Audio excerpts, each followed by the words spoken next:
Welcome back, everybody, to Hoops HD's continuing Woohoo! 2025-2026 preseason preview podcasts, whatever we're calling these things. Uh, I'm your host, Chad Sherwood, joined for our Big 12 preview show here by John Teitel, John Salika, David Dorman, and with some video problems, but at least with a picture there, we've got David Griggs as well. Yeah. I think we have him. Okay. What have you done to my computer? I forgot our graphics. This is the Hoops HD season previews. We've How got about that art technology. department? We've got an art department uh, that's better at making our stuff than the NCAA is at winning lawsuits. That's coming Wednesday night when we talk about the West Coast Conference. But I don't think the A10 could win the MEAC this year. They'd finish about seventh, as much as they lose. we're not doing the A10 show now, Griggs. We're doing the Big 12. Yeah. Well, yeah. All right. I meant to say the NCAA. I'm sorry. Oh, okay. Um, all right. I seem to have some problems here, but anyhow, let's keep this multi-view on for now. And we're in the Big 12 preview show, so let's start with, I think we should start off with the team that is being picked by everybody to win the Big 12. One of the top teams in the nation, picked to go back to the Final Four again. First of all, before I get to that, joining us is Rocco Miller from Bracketeer.org. Hey, Rocco, just saw you jump in there. How we doing? We're doing great. We're just starting off our Big 12 show. And Dorman, let me start with you. How about Kelvin Sampson's squad heading into this season? I think it's great. I think Kelvin Sampson has put his touches on this program. They are in a fantastic place. His son is on the one of his top assistants, and it just seems to be going really well. They're bringing back some really big time talent. They have some losses. The big man up front, the forward, the power forward, his name's escaping me right now, was phenomenal last year. So they definitely have some holes to take care of, but they also have two or three McDonald's All-Americans. They're going to play a loaded non-conference schedule. They're going to test themselves, and I'm with you, Chad. This is the team to beat in the Big 12. A few of the other big-time names are down a little, namely Kansas, maybe Baylor down a little. I agree with you, Chad. Houston's the front runner and the odds-on favorite for the Big 12 this year. I love Kelvin Sampson's team, and watch out for his defense. They will be all over you. Yeah, LJ Yeah. Cryer gone, Jawan Roberts gone, a couple names are gone, but I agree with you. Sorry, Griggs, you had a comment? I was going to say, when you look at their front court, it isn't quite as experienced, and they don't have guys that are high-level NBA players. Is that a concern? Whereas it looks like the rest of the roster, the backcourt could start in the NBA right now.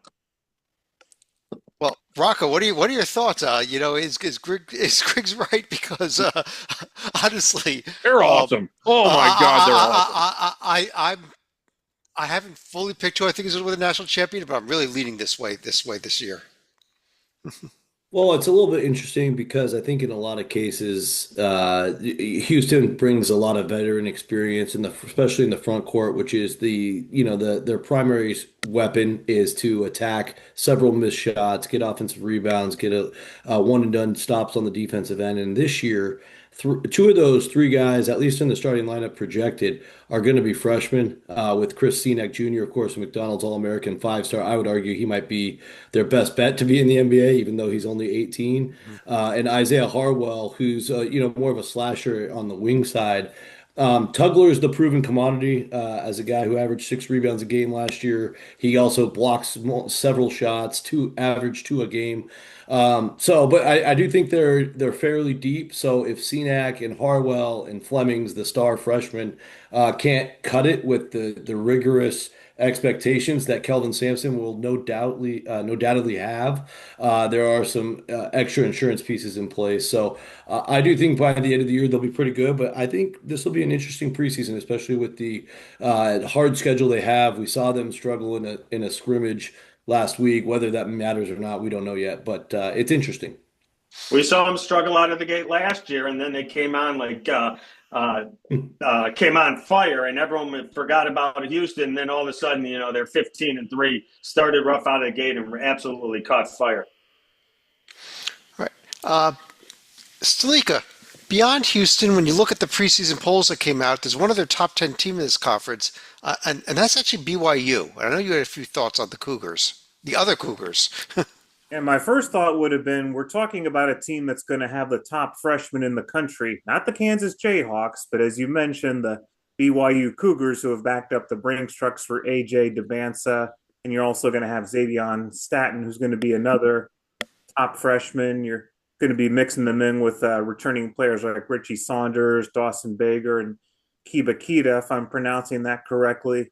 They'll be one of about 500 teams that's going to be going to Vegas, although not the players era, but they're going to have the season opener against Villanova in Las Vegas, and they'll also be part of the four-team ESPN Events Invitational in Orlando, where they play an improved Miami team in either Dayton or Georgetown, and they also get a game in the Jimmy V Classic against Clemson later on. So I haven't even mentioned UConn and Wisconsin. So there's going to be plenty of tests for the Cougars before they get into the Big 12 this year. Yeah. Tytel, what about that, especially with the bands? I know you take a look at a lot of the NBA draft and where players project. I'm going to tell the world about this kid. You should have heard it from me first. I got to interview him last year after he was named the McDonald's All-American. It was a quick, short interview, but it was nice enough to do it. He's projected, I've seen first overall pick, if not top 3, top 5. He was the MVP of the FIBA U19 World Cup last summer. He scored 30 points in their exhibition the other day. I think he is the clear pick to be Big 12 Rookie of the Year, and would not at all be shocked if he's Big 12 Player of the Year as well. Got a few other teams to discuss here. Obviously, we got Big 12, so we got like 18 more teams to discuss, I think. Rocco, Texas Tech, Grant McCaslin's team, they've got a lot of pieces also, I think, this season. Yeah, well, I think JT Toppin, you could argue, is the most important player in college basketball coming back. There's a lot of good options beyond him, but I mean, his numbers last year were extremely efficient in the times they used him. He had to, take breathers from time to time as a big man, but I got to cover him and this whole team out in San Francisco at the regionals. That final taste in their mouth after blowing a double-digit lead late against Florida cannot be a good one. Although they did the exact same thing to Arkansas the round before. I just think this program's now ready, if they weren't already, to get to a Final Four. And I think that's the only goal in mind, really, if you're in Lubbock, Texas. And Christian Anderson, with his experience playing for Team Germany out in the FIBA event this summer, he was obviously phenomenal in that event, and he was phenomenal in the NCAA tournament last year. And I think if you study Texas Tech, and I had the luxury of sitting right next to their bench for 2 nights in San Francisco last year, you'll know that Jeff Linder, the former Wyoming coach, is just a mastermind in game and also loves playing two-mind basketball, much like he did back at Laramie with Hunter Maldonado and Graham Ike. And I think you're going to see a ton of that, just especially as the season goes on and the games get bigger and bigger. Christian Anderson, JT Toppin, two-man game, just force feeding them with a lot of other pieces, with Tyree Bryan coming over from Santa Clara. Lawan Watts was excellent at WSU last year, and a bunch of other pieces. But I do think the nucleus of those two are going to get hammered in their biggest games, and they'll be stubborn about it. Yeah. So, Griggs, your thoughts on Rocco's comments here and on this tech team as well? Yeah, they're really good, and a lot of people forget that they had Florida beat the national champions. So I realize that from year to year, there's a lot of roster turnover, but I think that almost as a program, as respected as they are, they still aren't spoken of with the blue bloods of college basketball, even though that they have performed at that level. They nearly made the Final Four last year. They arguably gave Florida as good a game as anyone. They were the national runners up, relatively recently. This is an elite level program, and I think they can get to the Final Four this year.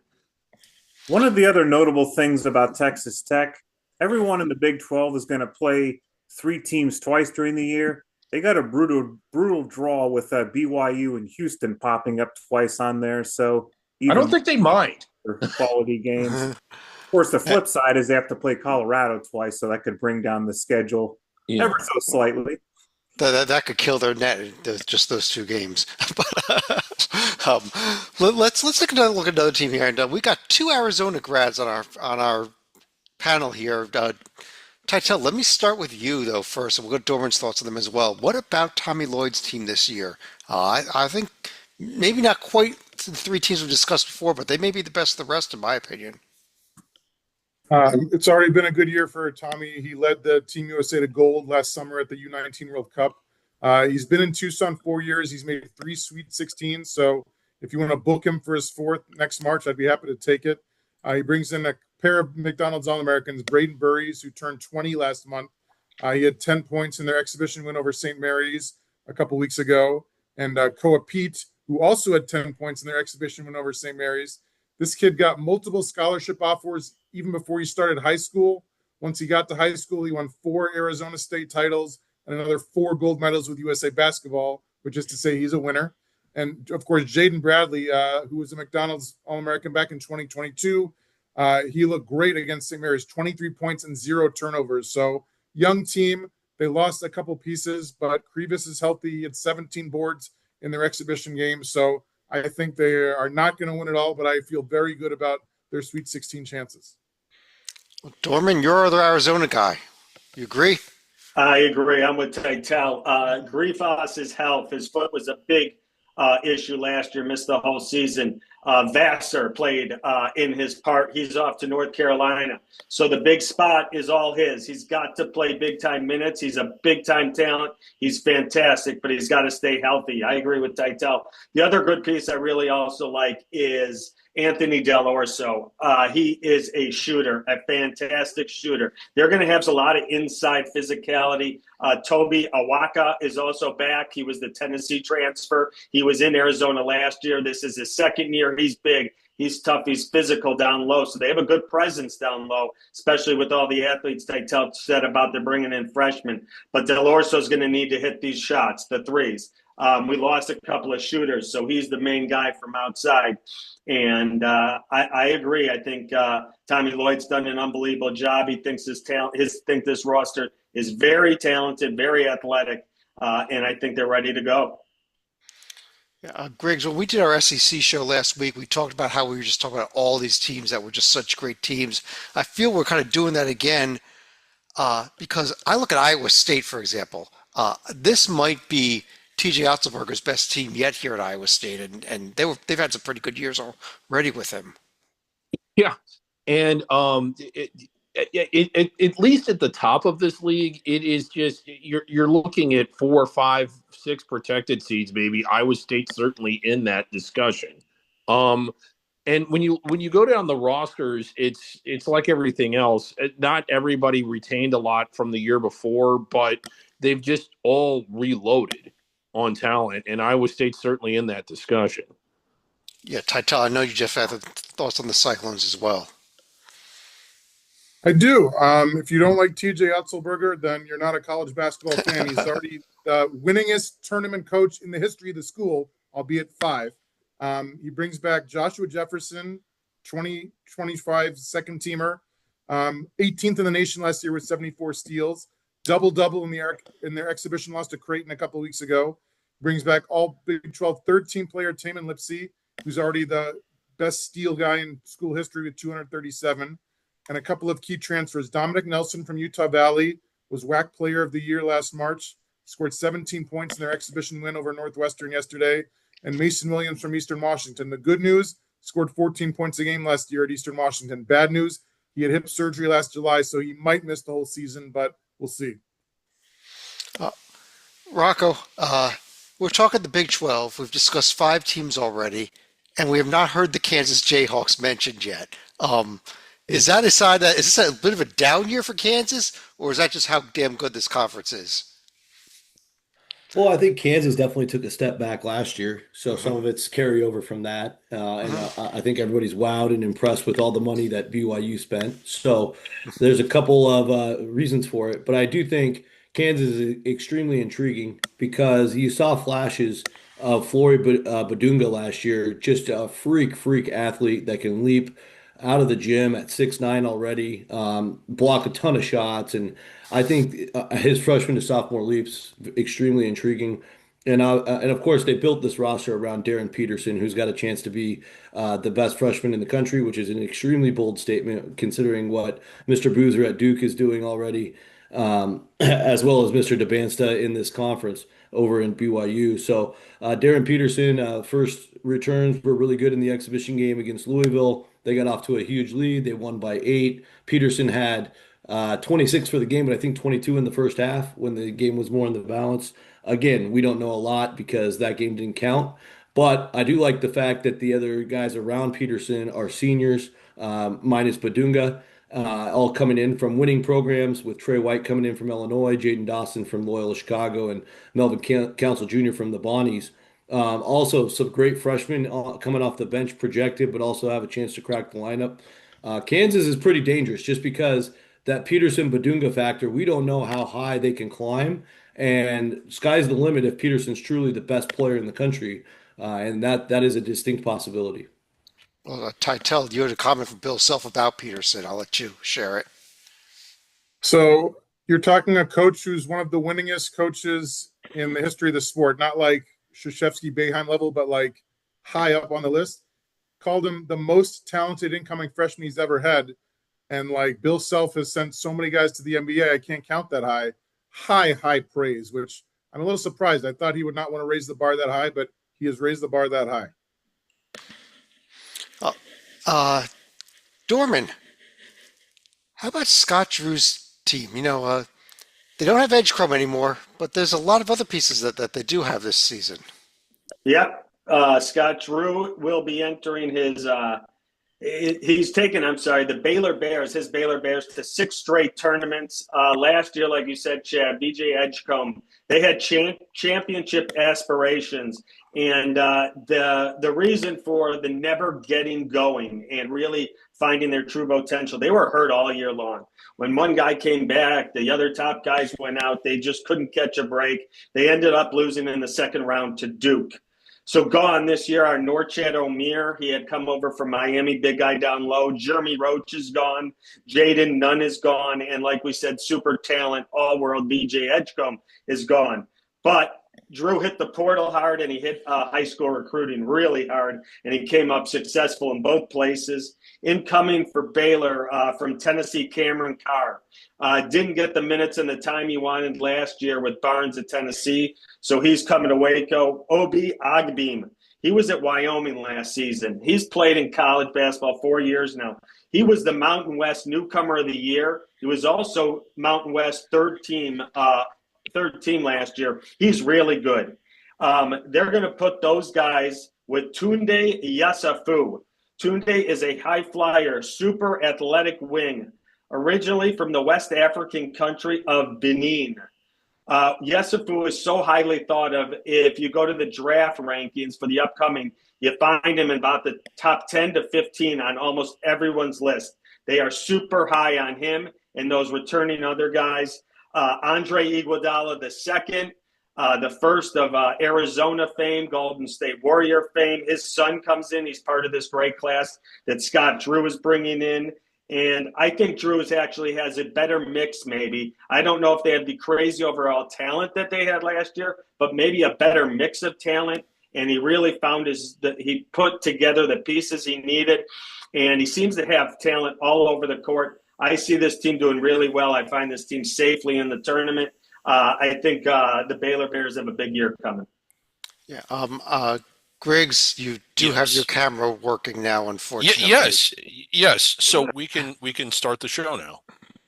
Yeah. No, thanks. It was kind of better when we at least didn't have your camera. We only had to deal with you on audio. But anyhow, Rocco, I don't know if I'm sold on it. Maybe you can, but I've heard a lot of offseason love for this K-State team with PJ Haggerty coming over. Is this for real or not, Jerome Tang's K-State team? I mean, we'll see. Haggerty, as you know, can take over a game at any time. He's an unbelievable pure scorer, but I'm not sold on a bunch of the other parts. Now, of course, Kostic and Ropeke, I believe I have those last names correct. They're two pretty highly touted freshmen, have a chance to play a lot. in the system. But he also took a bunch of mid-major level guys that we're really familiar with Nate Johnson from Akron and Abdi Bashir, who lit it up at Monmouth. I'm just not sold that he can do that in the Big 12 level. Marcus Johnson, solid player from Bowling Green as well, and of course Kamari McGriff from UNC Wilmington. But I just there's I have a strange vibe about the last couple of seasons overall for this program, just in terms of the people really running the show. And who Jerome Tang's really reporting to, and how the money's getting spent. Obviously, PJ Haggerty very well paid for this year, but I feel like Kansas State kind of both last summer and this past summer took their time in molding the roster, and I think that really hurt them because at the end they're just spending money on individual parts, like going to the hardware store and trying to make things fit. But you really, we don't know if these guys will gel very well. I have an overall bad feeling about it, and I've got Kansas State going to the Crown tournament. Yeah, okay, then I'm with you then because I was kind of feeling the same way. I was just hearing like a lot of people hyped up on them, and I just Well, that's interesting, Rock. I mean, I don't want to go too far down like the looking glass here, but one of the like you can look at K-State, you can look at a lot of teams, and you can be like, man, they've got some great pieces, but you don't know how those pieces are going to fit together. It's like you've got great Legos, but will the Legos fit together to build something special, or will they just sort of fall apart? And the biggest problem I have with assessing teams in the preseason, uh, even though I'm just a complete genius, is I don't know the answer to that. It's so many teams with players that haven't played together before, year after year after year.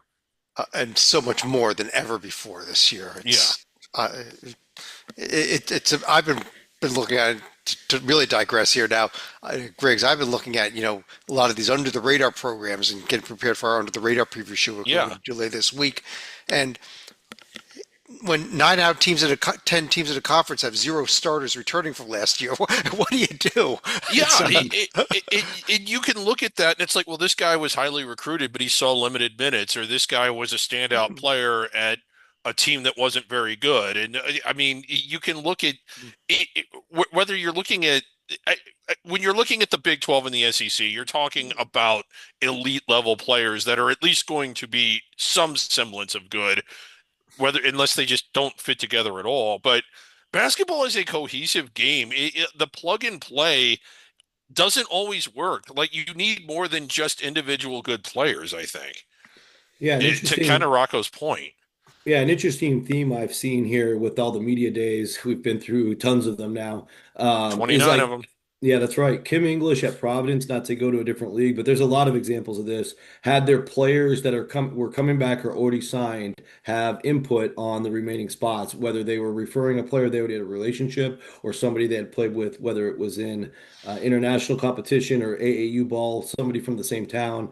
And I thought that was pretty interesting because a lot of the rosters are now going towards previous time played together, even if we can't foresee it here on the college side. So that's just an additional strategy that I've seen deployed, but I'm not sure that any of that happened in the Little Apple. anyhow, Stalika, I know a team that's near and dear to your heart is Wes Miller's Cincinnati team there, and I know you have some thoughts on them. It's funny you mentioned Wes Miller because I think one of the top Google search items in Cincinnati has been Wes Miller's buyout. Right? As of right now, I think it's about close to $10 million, but once we get to April 1, that number is going to drop to about 4.7 million.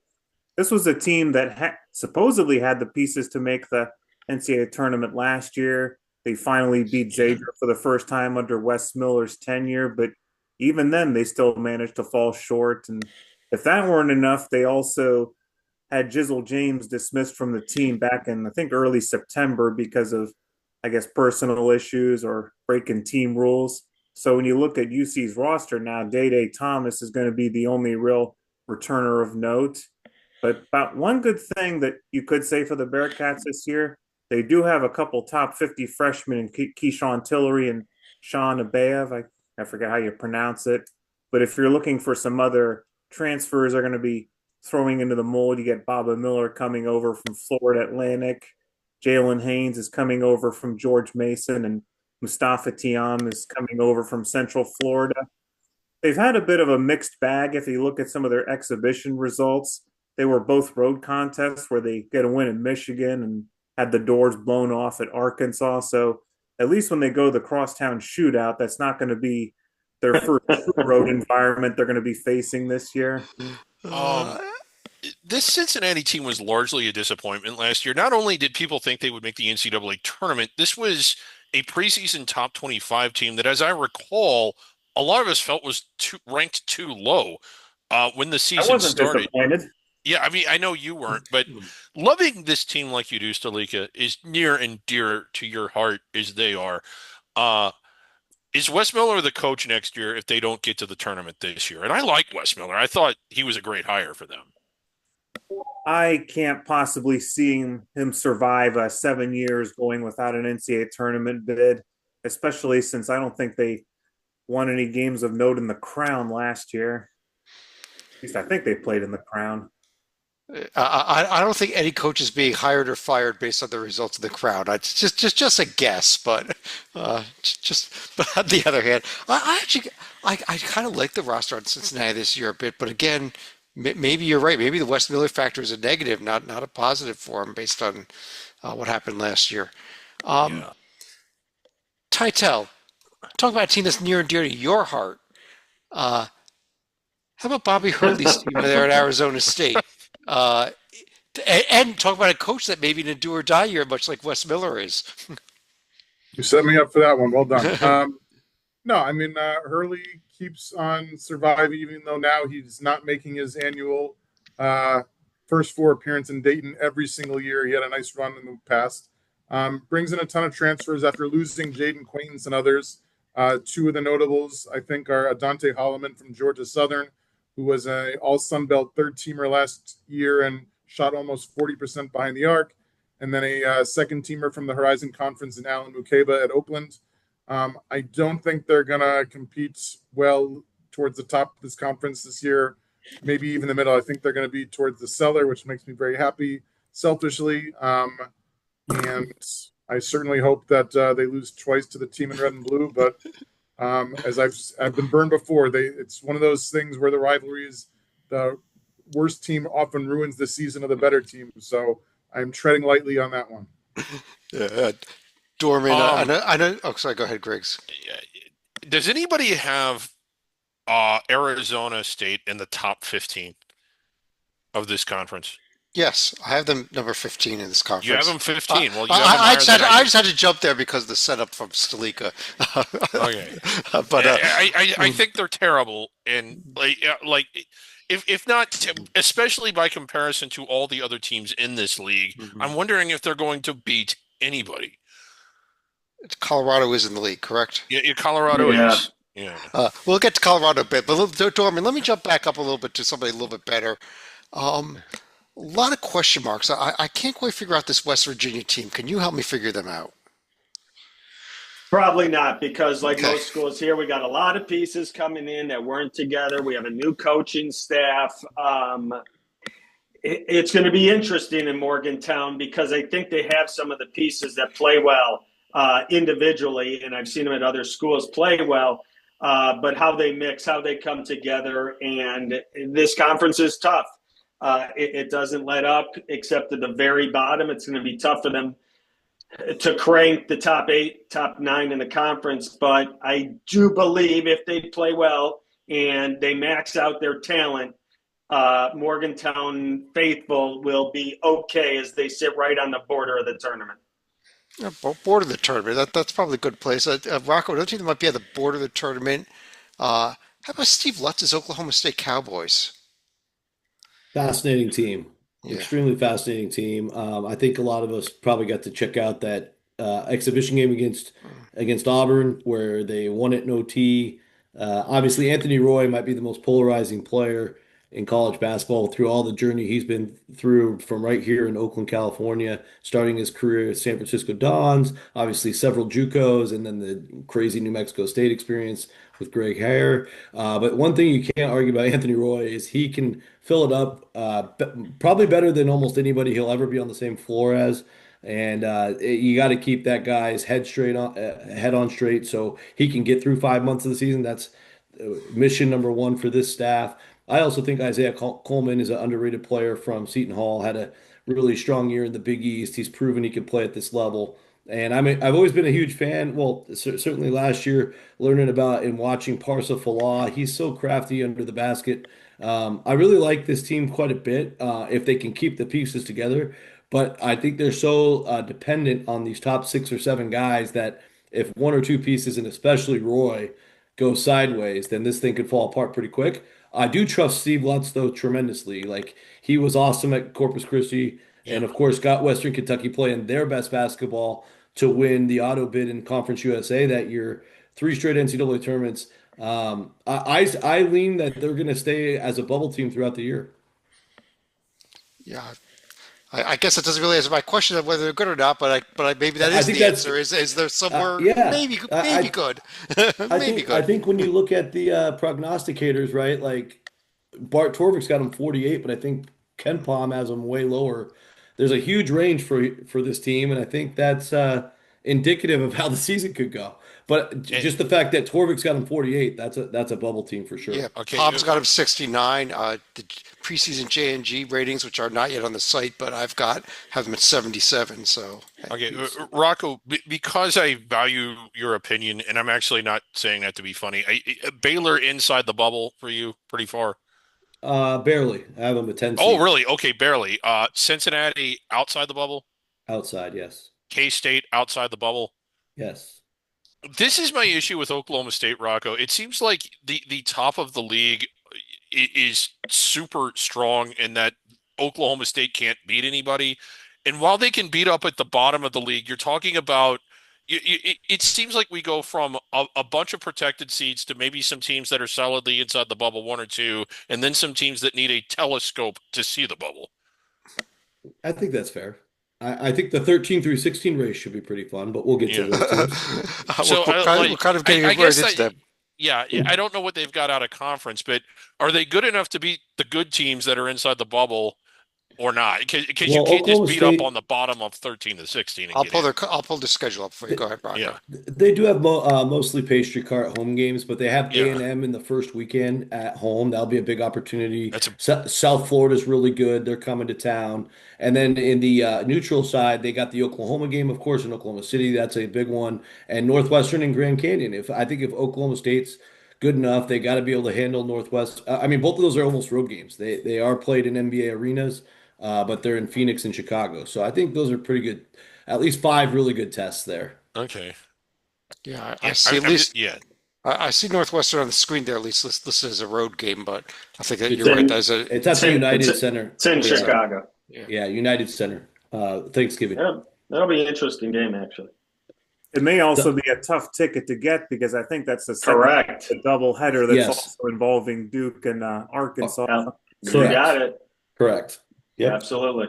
One other thing I'll say for Oklahoma State, they get UCF choice, they get TCU choice. They've some of the teams they play choice are teams that they could beat, so Yeah, they might be able to pile up some the wins. the issue isn't can they beat those teams they can. It's can they get the wins on their profile because the teams it's not like you're playing teams in the 25 to 40 range of the seed list. You're playing protected seeds. And But you are pick- they I just don't know if they're Agreed. good enough to beat You them. pick up one or two. That's all you need. Maybe even at home, you pick up your Yeah. road wins. On against UCF and TCU and Northwestern. That might be enough with a gaudy record from that garbage non-conference stuff too. Yeah. I also And- think they could win the crown. This is the kind of team that Yes, they could, yeah. well, because they're not the kind of team that's going to turn down the crown, so they're going to play in it, and they might just take it really seriously since it's year 2 of Lutz. Let's move on to a few other teams here. Stalika, TCU, Jamie Dixon's team. Anything out of them this year that you're seeing?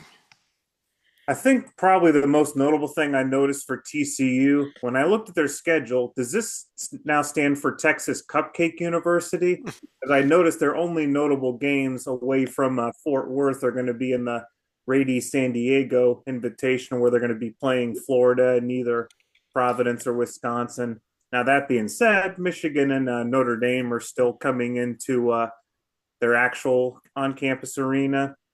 But as far as the Horned Frogs themselves, you're still going to have a few notable returners with David Punch and Micah Robinson coming back. You're also going to have Jace Posey, the son of former Xavier standout James Posey. And you're also going to have Jaden Pierre, who's transferring in from Providence, and Brock Harding, who's going to be transferring in from Iowa. And I think they have one top 100 freshman in Caden Edwards, who's going to be coming into TCU this season. So they might be in that mix then. Are you saying, do you think they could be towing the bubble at some point here or no? The Crown Bubble? The Crown Bubble. We're talking the Crown Bubble then. Let's run through a few other teams real quick. Then Titel, Utah, Alex Jensen coming in as new head coach, but I'm not hearing much love for this team this season at least. Fun fact, Jensen was the first ever Mountain West Player of the Year back in 2000 when Utah was in the Mountain West. Yes, they bring in half of Western Kentucky. They got Don McHenry and Babacar Faye. They also bring in the NEC Most Improved Player from last year, Terrence Brown, who led the conference in scoring at almost 21 a game. That being said, I think they are in the Rocco Miller 13 through 16 tournament of non-champions. 13 through 16 tournament. Dorman, how about UCF? They in that tournament? They're on the bubble of that tournament. Johnny Dawkins doesn't return much. That's a theme of what we've been saying all night. Doesn't bring in a lot of top talent from the high school level. I think it's going to be a long year for Johnny Dawkins. I just don't see the talent in Central Florida that can compete with the top of this conference. I think Central Florida is going to be in a rough year. Johnny Dawkins might be in some heat. Griggs. He's had a good run there. Yes. But I agree. Like, people's patience runs so thin now that, it's just going to be rough. Yeah. Griggs, one last team we haven't mentioned yet. How about Colorado? Oh, actually, we've mentioned them several times, but we haven't really discussed them yet. You're doing this. You know that I always overvalue Colorado. And you know that I like Tad Boyle, and I always think that this is going to be a dark horse team. I think last year I had them as my surprise team in the NCAA tournament. They were my sleeper along with Miami. To be fair, both of those teams remained asleep all season long. They just don't have the pieces. Barrington Hargis, am I saying that right, Rocco, comes in from Riverside. He was a standout player. Yeah. But he isn't such a standout player that he can do it all by himself, and I just don't think he's going to have much help. I don't want to overvalue this Colorado team like I normally do, so I don't think they're going to finish ahead of Houston, but I can see them finishing second. Yeah. From the bottom. Second from the bottom. Okay, that's a lot better. Right? Yeah. Rocker, you had a thought of them before we move on. Yeah, I was just going to say they were losing to Grace College at halftime last week. That was I hadn't even heard of Grace College before that. Grace is in for a big year. Grace has some big talent. You can't always tell how good teams are during exhibitions, but you can at times tell how bad they are. That is atrocious. Well, whatever Colorado can accomplish this year, we can always refer back to they started there. Yeah. I think it's going to be a rough year for Colorado, and that's why I do think Arizona State can win a game or two this season, Griggs. Yeah. But fair. Oh my God, what has happened to that program? And again, I think what we just heard here really was what you mentioned earlier, Griggs, is the fact that we may have like 2 or 3 groups here in the Big 12, some real elite programs and some really bad programs, and maybe just 1 or 2 programs in that middle. But what I'd like to do is run through each of you now with 3 questions. Number 1, who's going to win the regular season title here in the Big 12? Number 2, how many bids is this conference going to get? Number 3, any other final thoughts you might have about the league? Titel, why don't I start with you on this one? I got Houston as the winner only because Arizona cannot beat them, and many others can't as well. I think their only loss last year in the whole conference was in overtime to Texas Tech. So they have to be considered the favorite, and I know they lost a lot, but Kelvin Sampson has won 132 games in 4 years, so he certainly gets the benefit of the doubt. I'm setting the over-under at 1, 2, 3, 4, 5, 6, 7, 7.5, and I'm taking the under. Yeah. I think, in addition to Houston, I think that Texas Tech, Iowa State, Arizona, Baylor, BYU, and Kansas are safely inside the bubble. I think Cincinnati is a coin flip, and I think everybody else is on the outside looking in. As far as a fun fact, I will go with Riley Kugel, um, who is played at Florida and Mississippi State in the past and is now joining UCF. He is having a heck of an October. I know it doesn't count, but when you score 20 points against Duke and, excuse me, 22 against Duke and 21 against LSU, I'm impressed. So I don't think he's going to be like all conference, but he's certainly showing out very early after his transfer situation. Okay. Dorman. I'm going with Houston as well. I just think too much talent, too much experience. They got a taste last year. They were a few minutes away from a title. I think that's bad taste sits in their mouth and just works magic for them this year. I think Houston wins the Big 12. I'm going with 7 as well. Kansas and Baylor being 6 and 7. And I really think it's a conference this year of the haves and the have-nots. I see 7 and maybe Cincinnati and West Virginia right in the middle, and then the rest that really struggling. So I think you'll see a lot of tight, great games with the teams that play each other at the top, and then a lot of games that aren't as competitive because of the talent is so different from the top to the bottom of this conference. But they got some Final Four contenders. They got some fabulous coaches, and I'm still going with Houston. All right. Stalika, what about you? Spoiler alert for Titel. That coin for Cincinnati is going to be tails on one side and tails on the other. As far as who I'm picking here, I think Houston wins the Big 12. They also win the mythical Southwestern Conference with both Texas and Arkansas involved. But if I had to look for, I'll probably say 7 teams that end up making the NCAA tournament. I'll say the Cougs, BYU, Texas Tech, Arizona, Iowa State, Kansas, and Baylor. But as far as my final thought, we've had some pretty notable teams that have been picked to finish 6th in their respective conferences. Kentucky in the Southeastern Conference. You got Michigan State in the Big 10. You got Kansas here in the Big 12. And even in the ACC and the Big East, you still have Georgetown and Miami, who could be long shots to make the field themselves. Yeah. All right. I'm going with Houston to win the conference as well. I'm going to go with 8 teams. I think the same 7 all of you have mentioned. I think somebody else sneaks into like a first 4 type, and it's an Oklahoma State, a TCU, or West Virginia, somebody like that. But I don't think there's more than one of those make that. But I think they find a way to get in to squeeze an 8th team in, maybe just on the strength of 1 or 2 upset wins. Rocco, how about you? Chad, you're reading my mind. Oh. We're going down that path together. So I want to start it off by saying I think the Big 12 is going to get 5 protected seeds, which is a lot. We used to never see more than 4 from a league, but welcome to the era of super conferences. And I think Houston, of course, the safe pick. I'll join you guys on picking them to find a way to win the league, followed by Texas Tech and BYU as 3 seeds. I have Arizona and Kansas getting 4 seeds. I am a little lower than the group on Iowa State, barely hanging on to a 5 seed. You got to keep in mind, Teron Lipsey is going to be out 4 to 6 weeks. They do look plenty deep enough, but they do have some tough tests in November, and I'm thinking they might take a couple extra slip ups. And then in terms of Baylor, like I said earlier, 10 seed, that's my 7th Big 12 team in. And then I guess maybe a little bit of a surprise is I am pretty high on TCU. I've got them going to Dayton. I think the big key for them is to play fast.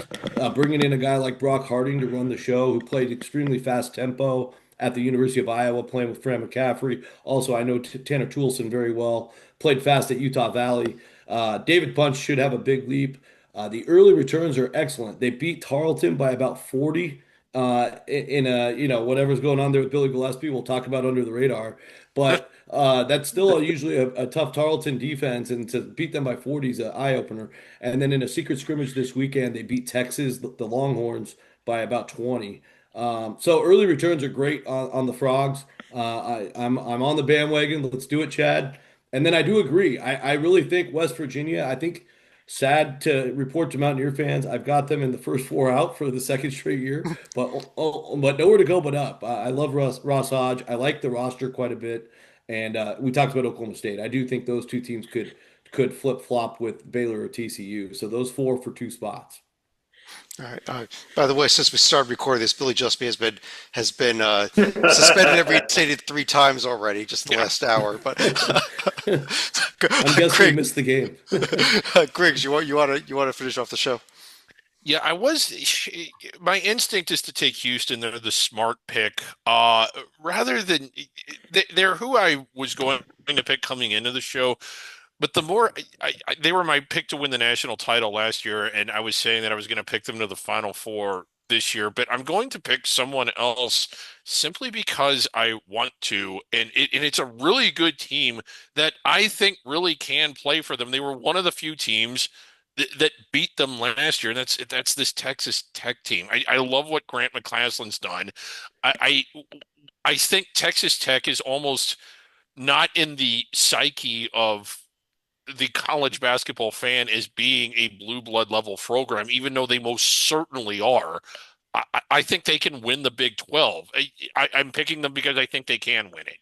And as far as teams in the NCAA tournament, I think you've got as many as 5 that could end up as protected seeds, 2 that are and 2 more that are safely inside the bubble. And I'm just not that big on anyone else. I was unaware of the result that TCU had against Texas until Rocco brought it up. It's kind of hard to ignore that. Maybe TCU is a little bit better than what I thought, but I just think that it's 7 and then kind of a bit of a cavern after that. All right. Well, on that note, I think that's everything for our Big 12 preview. So I do want to thank everybody for joining us. You can check out all our conference preview shows up there on the 2025-2026 season previews tab. But on behalf of John Titel, John Stalika, Rocco Miller from Bracketeer.org, David Dorman, and David Griggs, I'm Chad Sherwood. Thanks for joining us. We'll be talking to you again real soon.